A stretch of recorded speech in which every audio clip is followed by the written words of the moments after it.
From Pacifica, this is Democracy Now! This has been a week of soaring violence and bloodshed in Syria. More than 1,000 civilian casualties in 6 days. We've received reports that at least 277 civilians have been killed. 230 of these people were killed in airstrikes by the Syrian government and their allies. In addition, 812 people were injured. It's hard to believe, but Syria's war is getting even worse. That's the headline of a new front-page New York Times article about the escalating clashes between Israel, Iran, Turkey, Russia, and the Syrian government, all on Syrian soil. We'll speak with the article's author, New York Times Beirut bureau chief Ann Barnard, and with Syrian-Canadian researcher Yazan al-Sadi. He's in Kuwait. Then, as a deadly flu sweeps across the United States, we'll go to Austin, Texas, to speak with Austin City Council member Gregorio Casar, where the City Council is poised to vote on a historic ordinance for mandated paid sick leave. In cities that have passed sick days policies, the flu infection rate has decreased by 6 to 7%. And parents that don't have access to sick days are actually twice as likely to send their kids sick to school, getting everybody else sick. And so if we want to prevent flu, prevent workers not having their rights protected, and improve lives of everybody, we should pass a sick days policy here in February. But can Austin, Texas overcome the opposition of a Koch brothers-based backed lobbying group, which is fighting against sick leave policies across the country? All that and more coming up.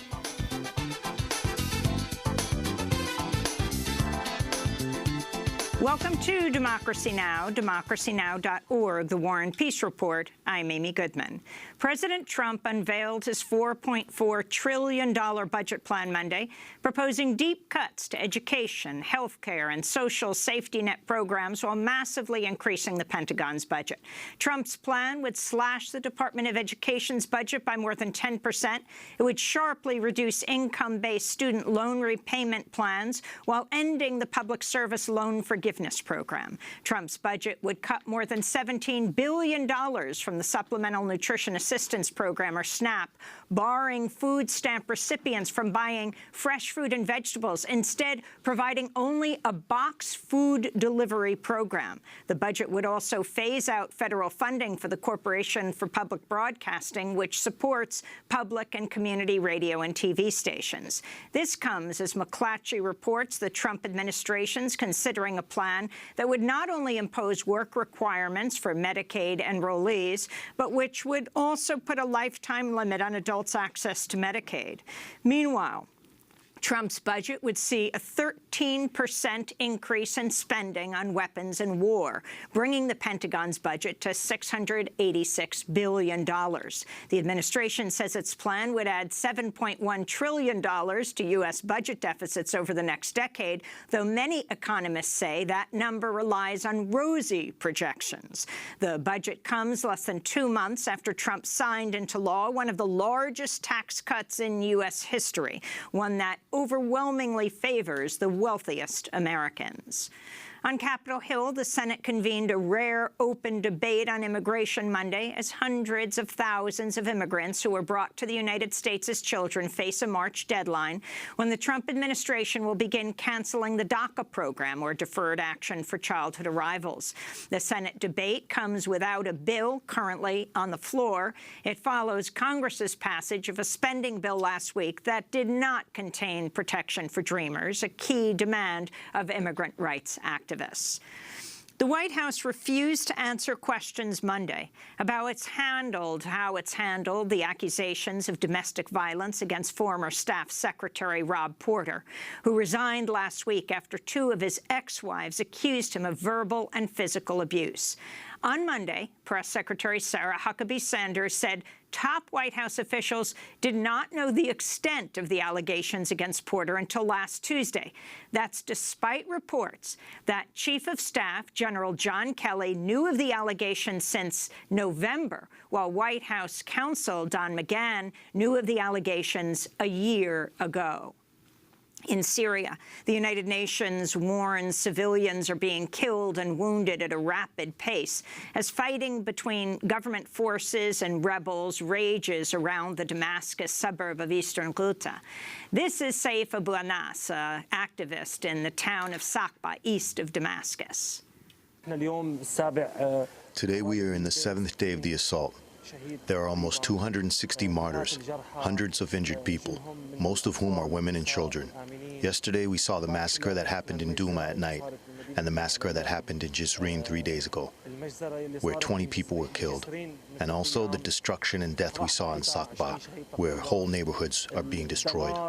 The latest violence comes amidst a series of clashes between external and internal powers in Syria, including Israel, Iran, Turkey, and the Syrian government. We'll have more on the crisis in Syria after headlines. The White House is denying reports the Trump administration's been openly discussing an Israeli plan to formally annex Palestinian lands in the occupied West Bank. A spokesperson for the right-wing Likud party quoted Prime Minister Benjamin Netanyahu as saying in a closed-door session, quote, "On the subject of applying sovereignty, I can say that I've been talking to the Americans about it for some time," he said, unquote. Israel's West Bank settlements are illegal under international law, and any move to annex Palestinian territory would be a further violation of the Geneva Conventions. White House spokesperson Josh Raffel on Monday called any reports that the U.S. discussed annexation with Israel false, opening a rare public rift between President Trump and Prime Minister Netanyahu. In Moscow, Russian President Vladimir Putin welcomed Palestinian President Mahmoud Abbas to the Kremlin Monday for talks that could reshape diplomatic efforts to end the Israeli-Palestinian conflict. Speaking to reporters, Abbas said he could no longer accept the United States as a mediator after the Trump administration declared it would recognize Jerusalem as Israel's capital and began moving the U.S. embassy there from Tel Aviv.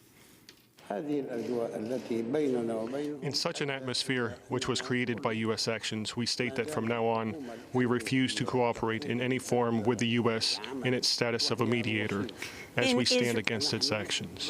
In Israel, a military court is convening a trial today for Ahad Tamimi, a teenage girl who became a hero to Palestinians after a viral video showed her slapping a soldier near her family's home in the occupied West Bank. The incident came just after Ahad Tamimi learned her 15-year-old cousin, Mohammed Tamimi, had been shot in the head by an Israeli soldier with a rubber-coated steel bullet at close range. Ahad Tamimi faces 12 charges, including assaulting a soldier and incitement to violence. Her father, Bassem Tamimi, said Monday he doesn't expect his daughter to receive a fair trial. We don't expect justice from this court. They are trying to maximize the charge so they can maximize the sentence because they are controlled by extreme right-wing Israeli public opinion. The Israeli leaders are pushing for the maximum sentence because they want to break this example of resistance. They don't want Ahad to become a leading example for Palestinians. In the South Pacific, the island nation of Tonga was left devastated on Monday after a major cyclone made landfall, leveling homes, flooding neighborhoods, flattening the kingdom's parliament building. Tropical cyclone Gita arrived Monday evening with winds of 145 miles per hour, far higher than forecasters had predicted. The storm made landfall as a new report in the proceedings of the National Academy of Sciences finds sea level rise due to human-driven climate change is happening now as ice from Antarctica and Greenland melts at an accelerated rate. The report found sea levels have risen by an average of nearly 3 inches over the past quarter century. The storm in Tonga is the worst in more than 60 years. In South Africa, the ruling African National Congress Party has given President Jacob Zuma 48 hours to resign or face the prospect of being recalled from office. Zuma's come under increasing pressure to resign in recent weeks amidst mounting accusations of widespread corruption.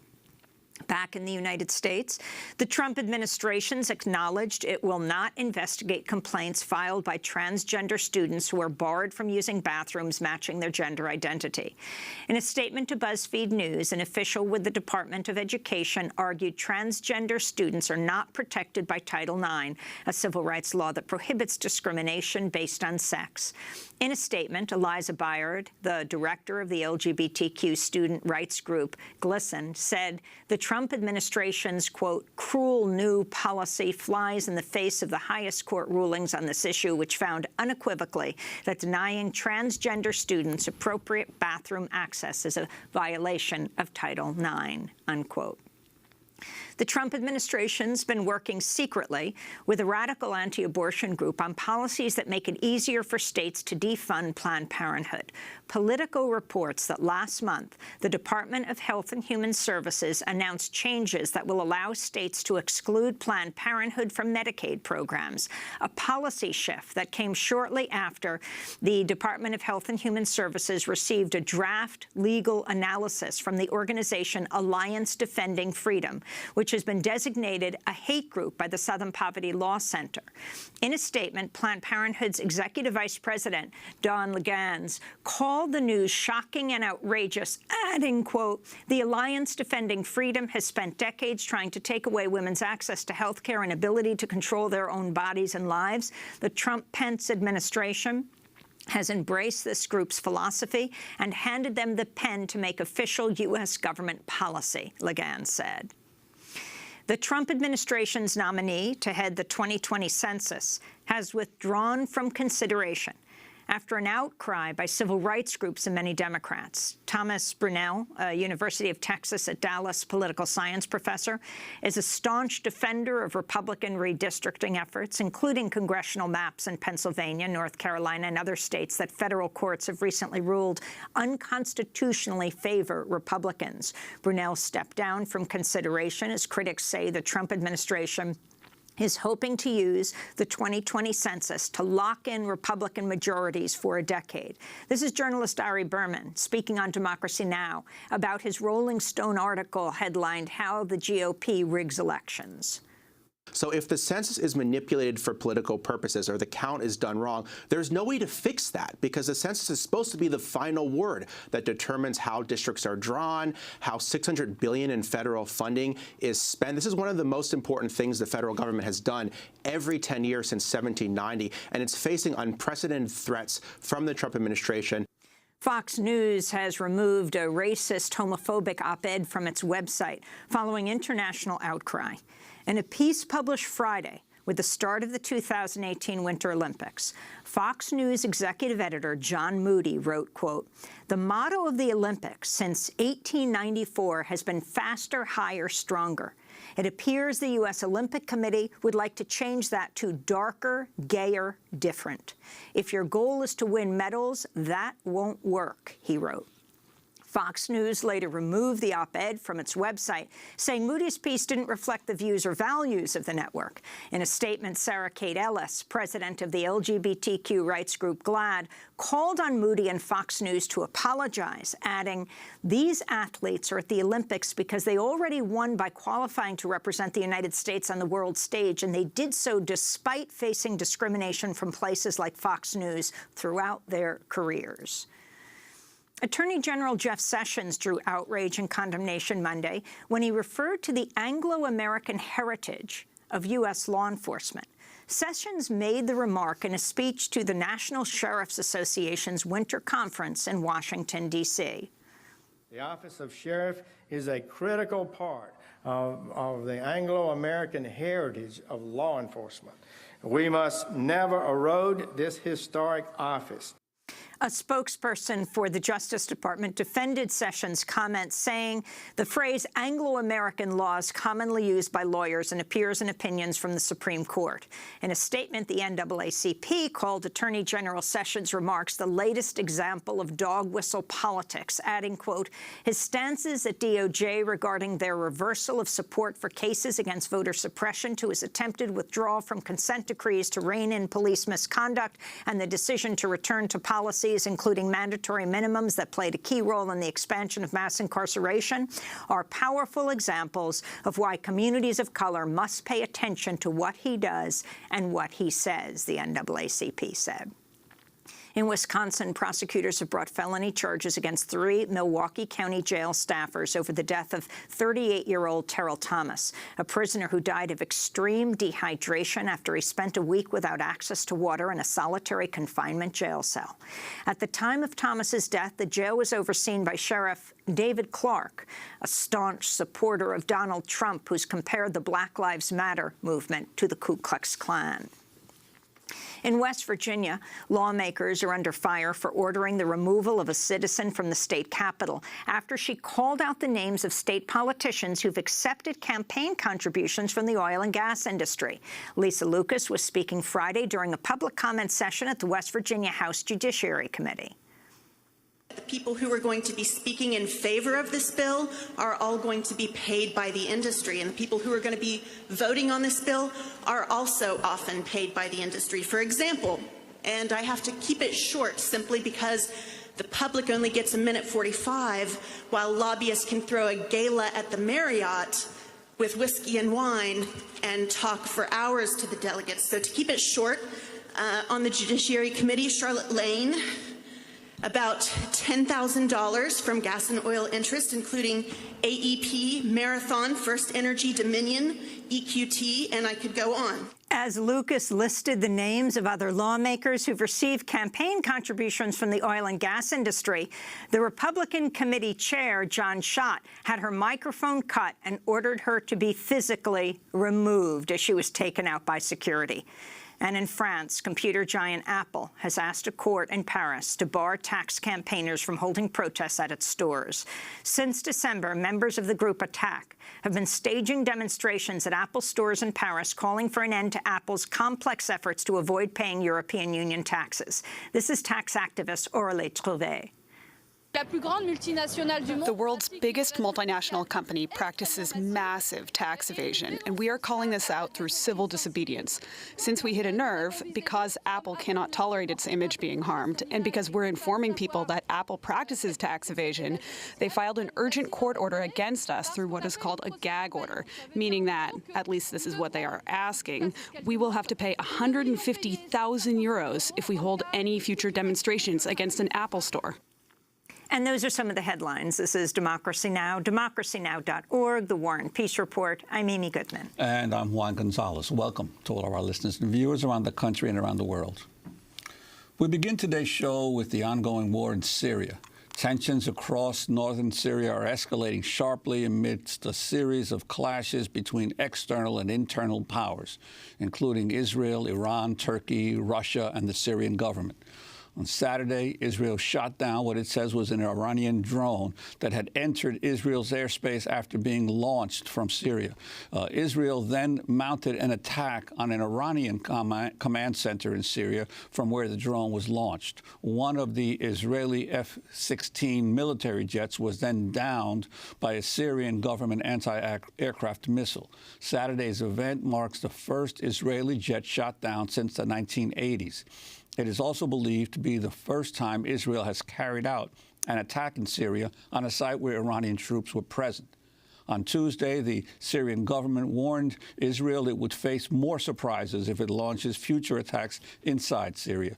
Meanwhile, also in northern Syria on Saturday, a Turkish army helicopter was shot down by U.S.-backed Syrian Kurdish YPG fighters near the Syrian Kurdish city of Afrin, where Turkey has launched a bombing and ground offensive. All this comes as the United Nations is warning of soaring levels of civilian casualties in Syria. This is UN High Commissioner for Human Rights spokesperson Elizabeth Throssell. This has been a week of soaring violence and bloodshed in Syria. More than 1,000 civilian casualties in 6 days. We've received reports that at least 277 civilians have been killed. 230 of these people were killed in airstrikes by the Syrian government and their allies. In addition, 812 people were injured. The United Nations is warning civilians are being killed and wounded at a rapid pace amidst an escalation in the Syrian government bombing against the rebel-head enclave of eastern Ghouta, a suburb of Damascus. At least 200 civilians have reportedly been killed in the last week alone. Well, for more, we're joined by two guests. Anne Bernard is the New York Times bureau chief in Beirut, Lebanon. Her recent articles headlined, "Israel strikes Iran and Syria and loses a jet." And it's hard to believe, but Syria's war is getting even worse. In Kuwait, we're joined by the Syrian-Canadian researcher Yassin Al-Sadi. We welcome you both to Democracy Now! And let's begin with you. Your article, "It's hard to believe, but Syria's war is getting even worse." You begin by saying half a dozen newborns, blinking and arching their backs, were carried from a burning hospital hit by airstrikes. A bombed apartment house collapsed, burying families. Medics doused patients with water after a suspected chlorine attack, one of 5 in Syria since the start of the year. That was just a fraction of the violence this week in northern Syria, you write. So first, let's talk about what you found on the ground. You were just recently there. And then this global set of countries that continue to pummel Syria.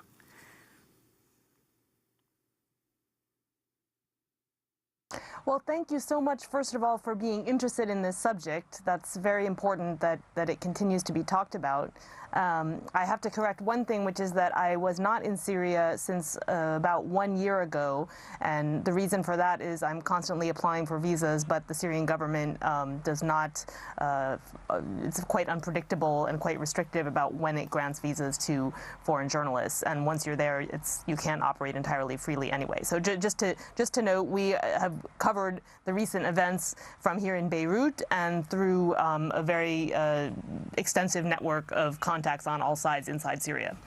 But yes, it's been an unbelievable week. And the thing that you really need to know to put this in even more perspective is that, yes, there's been a spike in deaths and in civilian casualties. There was a period of, I think just from last week, from Monday to Friday, there were 230 people killed, civilians, mostly civilians, and 1,000 casualties. So that's a lot, but actually over the last, most of the last 7 years, there's those kinds of death tolls are happening all the time, maybe at a slower pace, but in these places, civilians are under attack constantly, and hospitals are under attack, and you know, there's a very difficult problems in getting humanitarian aid access, and it's happening in many places in Syria by many sides. And but the Syrian government's attempts to take back rebel-held areas have been particularly characterized lately by an intensified bombing campaign that has taken a very heavy toll on civilians who are already tired, malnourished, maybe displaced already several times. Some of them are stuck behind siege boundaries. So it's really been a tough week. Well, and most of the media attention in the United States have focused on the war against ISIS. And once the declaration that or most of the ISIS enclaves had been defeated, the attention has largely dropped from the U.S. media. What has happened since the so-called defeat of ISIS? How has the war in Syria transformed? Well, you're exactly right. The U.S. focus has tended to be on ISIS within a framework of the so-called war on terror. But the war in Syria did not begin with ISIS, and it's not going to end with ISIS. First of all, I think it's probably a mistaken mission accomplished moment to claim that ISIS has actually been defeated, because many fighters have gone underground, and their ideology, of course, is continuing to assert itself in some places. But since then, what the relative defeat of ISIS has unleashed is the ability of the Syrian government and its allies, Russia and Iran, to turn their attention fully back to fighting the rebels who have already been on the run. And it's very complicated because there are different patches of areas around the country that are not connected to each other, that are controlled by different rebel groups, Islamist groups, some Qaeda-linked groups. These are not even contiguous patches of territory, so you're talking about many wars within a war. But what's happened is that now the government is able to focus on those battles, and in a sense, the rest of the world cares less about that than they cared about ISIS, because they saw ISIS as a threat to themselves. So the beginning of this conversation, we talked about just what happened among the major countries that are bombing Syria. Again, Israel shooting down what it says is an Iranian drone, then attacking what it called the command and control center in Syria for the drone. Then one of the Israeli F-16 military jets were down by the Syrian government anti-aircraft missile. Saturday's event marking the first Israeli jet shot down since the 1980s. Also believed to be the first time Israel carried out an attack in Syria in a site where Iranian troops were present. Can you talk about the significance of all of this?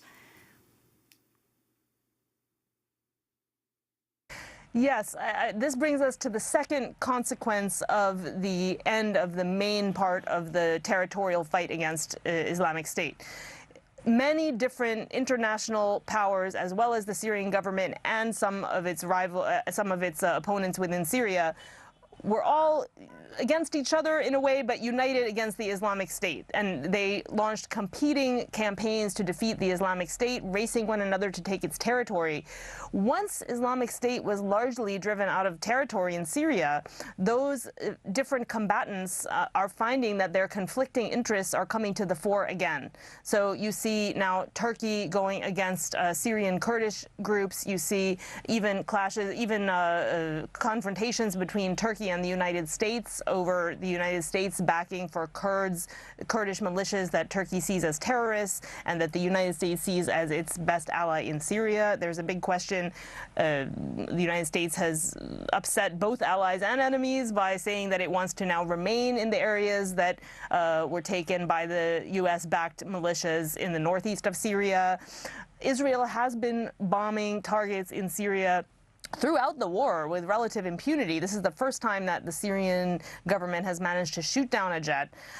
You also have Syria's allies, Russia and Iran, which have differing views about how exactly the future of Syria should be laid out. And I'm probably forgetting to mention somebody, but all of these, I feel that we may be getting to a phase in the Syrian war where all the foreign interveners are turning it into an arena to fight amongst each other, really regardless of what Syrians want or the effect on Syrians. And unfortunately, that could go on for a long time. We're going to go to break, then come back to this discussion, where we'll also be joined, in addition to Anne Bernard, the New York Times bureau chief in Beirut, Lebanon, by Yassin Al-Sadi, the Syrian-Canadian researcher. This is Democracy Now! Back with them in a moment.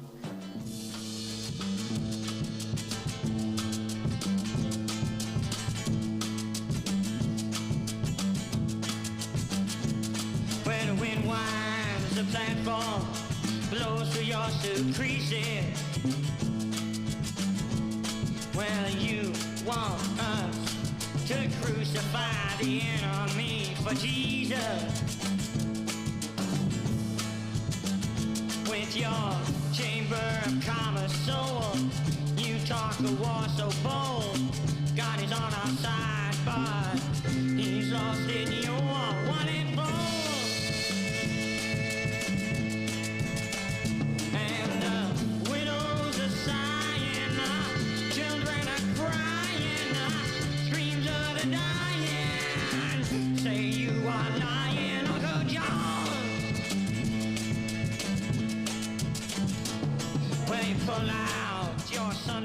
Uncle John by Pearls Before Swine. The band's founder, Tom Rapp, died on Sunday at the age of 70. This is Democracy Now!, democracynow.org, The War and Peace Report. I'm Amy Goodman with Juan Gonzalez. Well, we return now to Syria. The United Nations is warning that civilians are being killed and wounded at a rapid pace amidst an escalation in the Syrian government bombing against a rebel-held enclave of eastern Ghouta, a suburb of Damascus. At least 200 civilians have been reportedly killed in the last week alone. We're joined now by Yazan al-Assadi, a Syrian-Canadian writer, researcher, and still with us is Anne Bernard from the New York Times, bureau chief in Beirut, Lebanon. Her recent article is titled, "It's Hard to Believe, but Syria's war is getting even worse." Anne, I wanted to begin again with you to ask you about the role of Hezbollah, because obviously Hezbollah was widely involved in the fighting in Syria, has undoubtedly grown stronger as a result. And could you talk about its role, particularly in the conflict and the concerns of Israel over the growth of Hezbollah? Well, Hezbollah entered the war overtly and in a sort of in the manner of an expeditionary force in 2013, and that was a big surprise because this is a group that was founded to fight Israeli occupation of the south of Lebanon, not to go and help put down uprisings in other countries. But nonetheless, because of their close alliance with Damascus and Tehran, Hezbollah entered the war first in areas that made sense in a way for it in a local sense, because they first focused on areas near the Lebanese border, on the shrine of Sayyidah Zainab near Damascus, which is particularly revered by Shiites. But gradually their role expanded. They were a much more effective pound-for-pound force than the Syrian military, and they ended up helping out in battles steadily spreading across the country. Nobody imagined a few years ago that Hezbollah would end up fighting in Aleppo, near the Iraqi border, in northern Syria, all the way in southern Syria.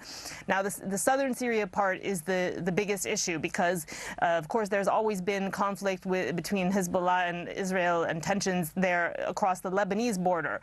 But now Hezbollah is entrenching itself increasingly in areas in the southern part of Syria, bordering the Israeli-occupied Golan Heights, the portion that's held by the Israelis. So that's obviously of a big concern to Israel. At the same time, the Syrian government accuses Israel of trying to increase its own buffer zone there, and that's been a real flashpoint. And that really exploded on Saturday, not as badly as it could have been, though, because it seems to have been contained for now to this one incident.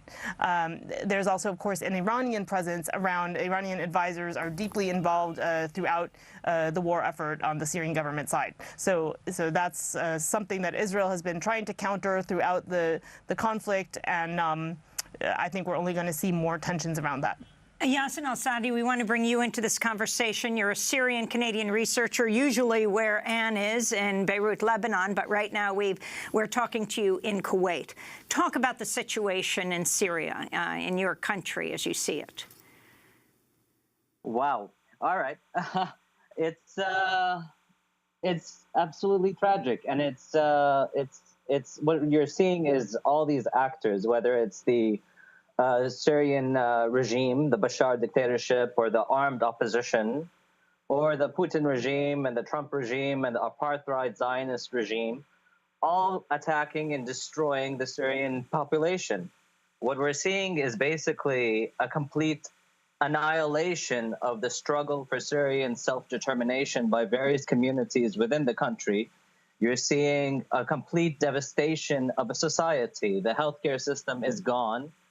Half the population are either refugees or amputees, and it's absolutely devastating. And what we're witnessing in Syria, and we need to remember this as well, is that we're witnessing the failure of the international mechanisms to hold states accountable. And this is not only exceptional to Syria. We've seen this before in places like Iraq, Palestine, Congo, the Central African Republic, and even in Myanmar now with the Rohingya. So if you want a soundbite, what we're seeing is the typicalness of power over people. And this is something that is going to continue in various places, whether in Syria or elsewhere, as long as governments and states are allowed to do what they can do. And this can only end if populations and communities around the world start mobilizing and pressuring their own governments to stop these types of actions, to not allow power to dominate over people. And if we don't do that, we're just going to see the tragedy of Syria continue for a long time, and you're going to see other tragedies in other places around the world. That is what's happening. Yazan, I wanted to ask you about the role of Bashar al-Assad. Many of the Western powers were originally calling for regime change to end the civil war, and now that's dropped off the table for a lot of them in terms of the ongoing conflict. Could you talk about that as well? Yeah, of course. I'm not surprised it dropped off the table because, let's be honest, Western governments really don't care about, dictatorships. In fact, they're quite a fan. There's a lot of businesses and interests with dictatorships. And let's be honest, when these protests happened, and they happened in a context in 2011 in the region where you had a large mobilization in different countries by different people to pressure change against dictatorships. But Western governments don't really care. And let's be frank about this. They don't really care if Bashar stays or not, as long as he plays ball and fits into their interests. Now, should Bashar go? Yes, obviously he's a dictatorship, but it cannot happen through the idea of Western intervention or Western forms of regime change, because we've seen what happened in Libya and Iraq. So we need to do something else here. There needs to be an international form of mechanism to hold dictatorships accountable, whoever they are, whether they're allies to the West or they're allies to Putin. And this is a larger question that we really need to talk about.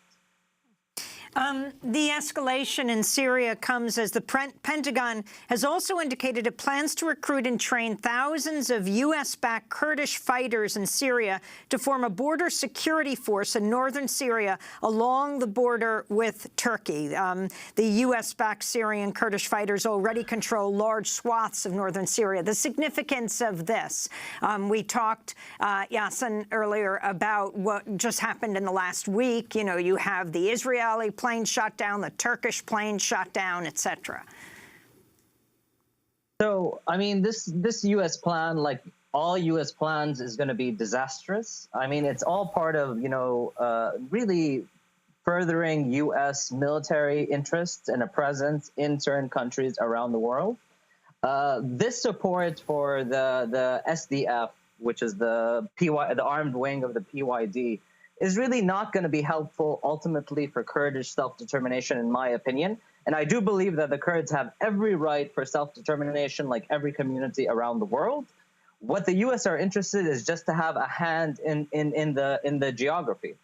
But ultimately, like we've seen over and over again in history, every time the U.S. has a certain plan of backing armed groups, it's disastrous, whether it's the Contras in Latin America, the armed groups in Iraq, and wherever else. It's going to be a disaster. And we're seeing bits of that happening right now with everyone shooting everyone. I'd like to go back to Ann Bernard for a second, the New York Times bureau chief in Beirut.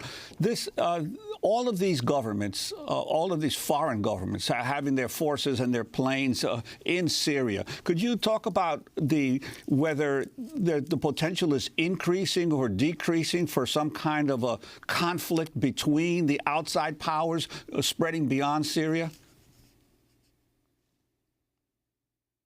Well, that's certainly the danger. And just to build on what Yazan was saying, the reason that the international community, such as it is, has not been able to come to any consensus is the deadlocked Security Council. So we start from a situation in which Russia and the United States are completely deadlocked, even on issues that seem as basic as human rights. They can't agree on anything. And so now they're each backing a side in Syria which sees itself as fighting an existential battle. At the same time, this is also very much for Russia about restoring its great power status and countering the U.S. In a keystone area of the Middle East. Russia has interests with its port on the Mediterranean Sea in Tartus and in the western coast of Syria. So Russia has a lot of interest there. Russia has clearly put more skin in the game than the United States has. And at the same time, the United States has now extended its commitment, perhaps indefinitely, in northeastern Syria, where most of Syria's oil is. So the problem is that even though there is a deconfliction process which is supposed to prevent their sort of competing air forces from clashing with each other by accident or having any small incident that could escalate, you know, mistakes happen, and there's even a mysterious incident where more information is still unfolding about it from last week when U.S. forces hit a pro-government force, which was initially described to us by a Syrian government source as a pro-government Syrian Shiite militia. But now it's coming out that many, maybe scores of Russian contractors were killed. So the Kremlin is saying, we don't know anything about these people. They're military contractors. They don't work for us. This is the Russian version of Blackwater, this company. And so the idea that there are, you know, large numbers of Russian troops going around Syria working for who knows who in the same arena where American troops are is obviously very risky. And, you know, that's not to mention that Turkey, as I mentioned before, and the United States have even at least Turkey has even threatened to attack an area where U.S. troops are there on the ground with the Kurdish militias that Turkey wants to fight. So you have the prospect of two NATO allies. Theoretically, it's possible that they could clash. And you have the Israeli, Iran, Hezbollah, Syria nexus that we talked about before. So it's getting more and more dangerous, and you know, in a world where collective action seems to be impossible, it seems that everybody bet on the idea that Syria was containable, and you know, we could just let people die and let it stay within the borders of Syria. And some countries even consider that to be within their interests. They felt that, you know, their enemies were killing each other. Well, as we can see, instead we have a massive refugee crisis affecting Europe, a much more massive refugee crisis affecting Syria's neighbors, Turkey, Lebanon, and Jordan. And now we have the possibility of hot war between major state powers coming out of this. So, you know, it seems like it's going to get more dangerous before it calms down. I want to turn to Secretary of State Rex Tillerson speaking January 17th at the Hoover Institution, in which he called Iran a strategic threat to the United States and used this alleged threat as justification for keeping U.S. troops in Syria. Continued strategic threats to the U.S. from not just ISIS and al-Qaeda, but from others persist. And this threat I'm referring to is principally Iran. As part of its strategy to create a northern arch stretching from Iran to Lebanon and the Mediterranean, Iran has dramatically strengthened its presence in Syria by deploying Iranian Revolutionary Guard troops, supporting Lebanese Hezbollah, and importing proxy forces from Iraq, Afghanistan, Pakistan, and elsewhere. Through its position in Syria, Iran is positioning to continue attacking U.S. interests, our allies, and personnel in the region. It is spending billions of dollars a year to prop up Assad and wage proxy wars at the expense of supporting its own people. U.S. disengagement from Syria would provide Iran the opportunity to further strengthen its position in Syria. As we have seen from Iran's proxy wars and public announcements, Iran seeks dominance in the Middle East and the destruction of our allies. As a destabilized nation and one bordering Israel, Syria presents an opportunity that Iran is all too eager to exploit. Yassin al-Sadi, if you can respond to the U.S. Secretary of State. Oh, there's much to respond. I mean, it's funny. The first thought that comes to mind is that, yeah, well, the U.S. is a strategic threat to everyone in this world, especially for self-determination of communities around the world. So I find his comments quite hilarious. Secondly, let's be honest. There's something that Anne said earlier about the U.S. and Russia not agreeing in the Security Council for basic human rights. That's not surprising, considering that both countries are major violators of human rights. And really, they don't take human rights seriously. Now, this concern by the U.S. about Iran is typical in terms of the mentality, the warmongering mentality within the U.S. military political establishment in terms of their own dominance and their need to dominate the region. At the same time, let's also not ignore that Iran is a dictatorship. It is a problematic regime, just like every other regime in the region, including the Syrian regime, the Zionist regime, and the Saudi regime, and others. So we are all facing this major problem where we really need to ask ourselves, what can be done? how can we accept the status quo? Because the status quo means that our bodies, our communities are going to be paying the price with blood and devastation while politics and power reign supreme. And me personally, I don't accept this, and I feel that we need to mobilize as various communities to push back against the politics of power, whether it's the U.S. or Putin or the Iranian regime or the Syrian dictatorship or the Israeli regime and whoever else. That's the core question here. That's the core debate. It's about self-determination, and that's something that we really need to keep our eye on. And that also means that we need to start creating mechanisms of accountability that forces these regimes to to accept the power of people and the rights of people beyond all. And you recently tweeted, in 2013, much skepticism, I shared it, of bigger U.S. intervention in Syria because Iraq debacle. So U.S. avoided steps to shield civilians like no-fly zone. Yet 5 years on, what it hasn't avoided is indefinite military commitment in huge chunk of Syria. If you could expand on that and talk about where you are now in Beirut, Lebanon, what percentage of Lebanon is now Syrian refugees who've come over the border, not to mention Jordan and other places, and what this means? Well, Lebanon is a country of around 4 million people, and there are at least 1.5 million Syrian refugees here. So it's more than a quarter of the population. And, you know, that's by far the largest proportion of refugees on Earth. So Lebanon is bearing a huge brunt, and Turkey and Jordan also have large numbers of refugees. So obviously the region is bearing the brunt more than anyone else. Yeah, I think the U.S. policy, you know, it seems a case of neither having your cake nor eating it. They did not take a step, which, of course, there's a lot of reasons to be skeptical about the idea of a U.S. intervention, but at the same time, it's not as if they're not intervening, as Yazan said earlier. They're intervening in other ways without really having helped Syrian civilians a lot. You know, and I think Yazan's point is very good, that how can there be a mechanism? I mean, if the the whole problem is that the great powers, Russia and the United States and anyone in power, they don't want themselves to be held accountable. So there is no incentive for those in power to allow the creation of such a mechanism. And look what happened when Syrian people and people in many other countries in the region tried to speak up and use people power and ask for just some more rights or some reforms in their countries. Almost all of them were defeated by state power in one way or another. So it's really a puzzle. I wonder, Yazan, if you have any you know, specific ideas about how things can go differently for ordinary people who want to make their voices heard. I mean, you know, we've seen a lot of idealistic people try, and you know, you see the results. Of course. So.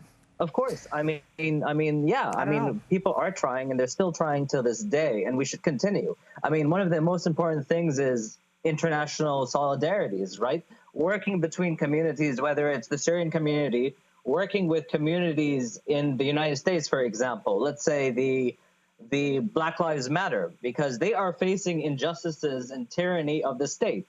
So I believe in creating ties like that. I believe in creating ties between the BDS movement in Palestine with other pro-rights movements in Bahrain or in the Rohingya. That's the only way forward, because we're dealing with an international problem of domination over our communities wherever we are. What is happening in Syria is a violent physical manifestation of that.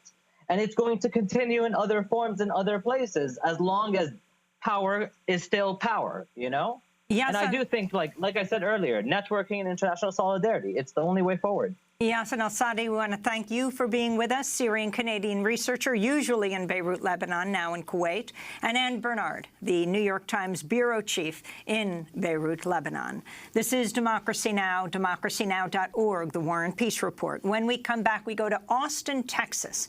As the budget is unveiled, we're going to look at a particular struggle that's going on around the country for paid sick leave, the cities that are trying to initiate it, and the Koch brothers-backed group that's fighting it. Stay with us.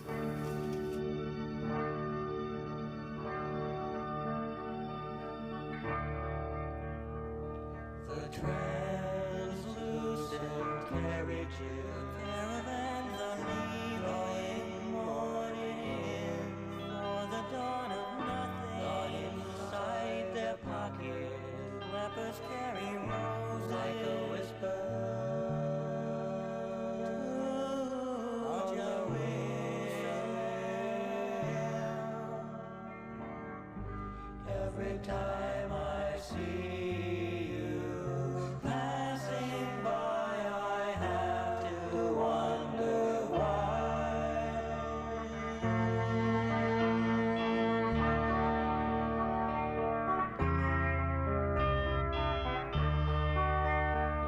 The soft touch of your word has been betrayed like love grown old. Sons bury their father, the silhouettes of children crying somewhere. Translucent Carriages by Pearls Before Swine. The band's founder, Tom Rapp, died Sunday at the age of 70. This is Democracy Now! I'm Amy Goodman with Juan Gonzalez. Well, we end today's show with an historic upcoming vote on mandated paid sick leave in Austin, Texas. This week marks 25 years since Bill Clinton signed the Family and Medical Leave Act, which gave employees in the U.S. the right to unpaid time off to care for themselves and family members. A decade later, San Francisco became the first city to approve paid sick leave. Today, some 14 million workers in 32 municipalities and 9 states have paid sick leave policies. Well, on Thursday, Austin City Council members will vote on an ordinance that would make it the first city in the South to require paid sick leave from private employers. But the measure is facing strong opposition from a Koch brothers-backed lobbying group called the National Federation of Independent Business, which is fighting paid sick leave policies across the country. This is the same lobbying group that led the opposition to the Affordable Care Act. Well, to talk more about the fight for paid sick leave, we go now to Austin, Texas, to speak with Gregorio Casar, the Austin City Council member who introduced the measure.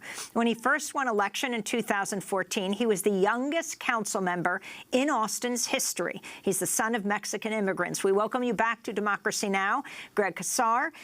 Talk about the significance of this struggle in your city and then what people are facing across the country as we see a flu epidemic like we have not seen. I think here in New York last week, 2 more children died. The critical point here is people going to work when they're sick and then that sickness infecting others. Thank you so much for having me on. In the era of Trump, we've seen consistent attacks against people's basic safety and their health care. But also in this time, we've seen the resistance go local. And city after city has stood up and demanded a higher minimum wage, demanded protections for immigrants, and in this case are demanding paid sick days so that people don't have to choose between their job and taking care of their health or taking care of their child. And so we are poised in just a couple days to be the first city in the South to pass a paid sick days policy and to hopefully inspire so many other municipalities across the South to start taking care of our own community's health, even while we're under attack, and taking care of our own workers' basic rights. And Greg Casar, what do you say to some of the folks, the opponents of your legislation right now, who are saying that you're rushing this through without sufficient hearings to discuss the potential impacts on businesses in Austin? What's your response? We're the only wealthy nation on the planet that doesn't have federal protections for paid sick days. Indeed, it was back in 2015 during his State of the Union, then President Barack Obama demanded 7 paid sick days for every single American worker. It's been a long battle against misinformation from the big business lobby that continues to spread lies about how this is going to hurt the American economy. But it's been proven in city after city that paid sick days are good, not just for everyday families and workers, but for the economy as a whole. But we have to continue to fight these Koch brothers funded large business lobby organizations that say that they're all about freedom, but their arguments sound like the same arguments we heard against the 8-hour workday, against child labor laws, and against the minimum wage. They are fighting back against basic public health and safety standards for our workers. But in cities, our local governments have not been as bought off by this kind of big corporate right-wing money. And so we have a city council that's advancing a very ambitious bill to give every worker in our southern city 8 days of paid sick days, no matter who your employer is. I wanted to read from our colleague, Democracy Now!'s Renee Feltz's piece in The Guardian on this issue. Her headline, Koch-backed group fights paid sick leave laws as flu sweeps U.S. After mentioning the Clinton Family and Medical Leave Act from 25 years ago, where U.S. workers got the right to unpaid time off to care for themselves and close family members, she writes, it took another decade for some to win paid sick leave when San Franciscans approved a ballot initiative in 2006 for private employees to earn an hour of paid sick time for every 30 hours worked. Similar measures now benefit 14 million workers in 32 municipalities and 9 states. So, Greg Casar in Austin, can you talk about the NF, the National Federation of Independent Business, the group that's funded by the Koch brothers that led the assault on Obamacare, that's targeting movements across the country to ensure that that are trying to ensure workers can get paid sick leave. How are you taking them on in Austin? The NFIB uses a cookie-cutter approach to oppose any new workers' rights protection anywhere across the country. They fought to block paid sick days in Philadelphia, but they lost. And in Philadelphia, there's now a paid sick days law. Just last month, they fought to block a paid sick days law in Maryland, but indeed the Maryland legislature successfully passed a sick leave law. But here in the South, they have focused not just on opposing city councils, but on trying to recruit their cronies in state legislatures, where they have funneled tons of money to corporate Republicans to take away paid sick days, even if they're passed by a local city council. So just yesterday, a local state lawmaker that's aligned with these right-wing corporate groups like the NFIB pledged that next year, even if the Austin City Council passes paid sick days for hundreds of thousands of people, that he would file a bill next year to take those sick days away.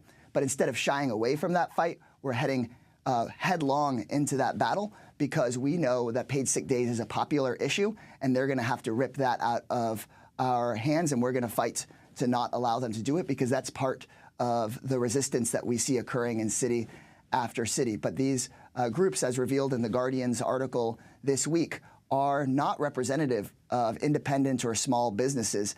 They are funded largely by organizations like Koch Industries. Greg Casar, I wanted to ask you in a little time we have left.